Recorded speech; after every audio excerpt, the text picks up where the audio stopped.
হরে কৃষ্ণ। প্রিয় ভক্তবৃন্দ, আজকে আমি দর্শন করাবো শ্রী শ্রী গৌরাঙ্গ মহাপ্রভু মন্দির, রামপুরা, ঢাকা, যেটি রামপুরা টিভি সেন্টারের অপোজিটে অবস্থিত। এখানে আমি আজকে গিয়েছিলাম শ্রী শ্রী গৌরাঙ্গ মহাপ্রভুর আবির্ভাব তিথি উপলক্ষে দোল উৎসবে, যেখানে এই আবির্ভাব তিথি উপলক্ষে লীলা কীর্তনের আয়োজন করা হয়েছিল এবং এই লীলা কীর্তন উপভোগ করার জন্য হাজার হাজার ভক্ত উপস্থিত হয়েছিলেন।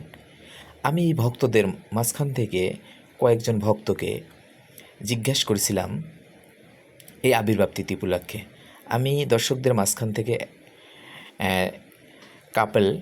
একজোড়া কাপেলকে আমি পেলাম, যারা এই মন্দিরে ভগবানকে দর্শন করার জন্য উপস্থিত হয়েছেন। আমি তাদের নমস্কার দিলাম এবং তাদের কুশল বিনিময় করলাম। তাদের কাছে আমি জিজ্ঞেস করলাম, প্রথমেই মাতাজির কাছে চলে গেলাম। মাতাজি, আজকে আপনি কেন এখানে উপস্থিত হয়েছেন? মাতাজি খুব সহজ সরল বাক্যে বলল, আজ কলিযুগের অবতার শ্রী শ্রী গৌরাঙ্গ মহাপ্রভুর আবির্ভাব তিথি। এই আবির্ভাব তিথিতে আমরা উপবাস থেকে ভগবানের অভিষেক করার জন্য এখানে আসছি।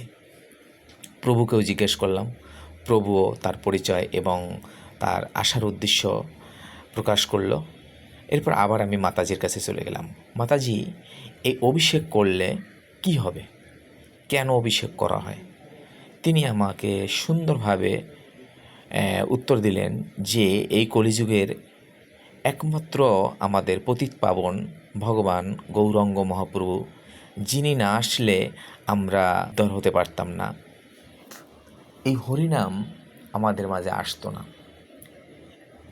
যা গোলকে গোপনে ছিল, এই গৌরাঙ্গ মহাপ্রভু আমাদের মাঝে প্রকাশিল। তাই এই হরিনামের মাধ্যমে আমরা সহজেই আমাদের উদ্দেশ্য এবং লক্ষ্যে পৌঁছতে পারি, ভগবানের আরাধনার মাধ্যমে ভগবানকে লাভ করতে পারি। এবং আজকে আমি উপবাস থেকে এই মন্দিরে এসেছি, ভগবানের অভিষেক করব এবং ভগবান দর্শন করব। প্রিয় ভক্তবৃন্দ, আপনারাও আমাদের যে ধর্মীয় উৎসবগুলো আছে সেখানে আপনাদের সন্তান এবং পরিবারের সবাইকে নিয়ে উপস্থিত হবেন, আমাদের ধর্মটাকে এগিয়ে নিয়ে যাবেন। আমরা ধর্মকে বেশি বেশি জানব। দিন শেষে, সারাদিন কর্মব্যস্ততার শেষে কম হলেও আমরা শ্রীমদ্ ভগবদ্গীতা থেকে একটা শ্লোক অধ্যয়ন করব এবং শ্রবণ করব এবং হরিনাম শ্রবণ এবং কীর্তনের মাধ্যমে আমাদের এই কলিহত জীবের উদ্ধারের ব্যবস্থা করব এবং নিজে উদ্ধার হব। তাই আসুন আমরা আবার বলি, শ্রী শ্রী গৌরাঙ্গ মহাপ্রভু কি জয়, শ্রী শ্রী গৌরাঙ্গ মহাপ্রভু কি জয়। হরে কৃষ্ণ। প্রিয় ভক্তবৃন্দ, আমি কিন্তু তাদের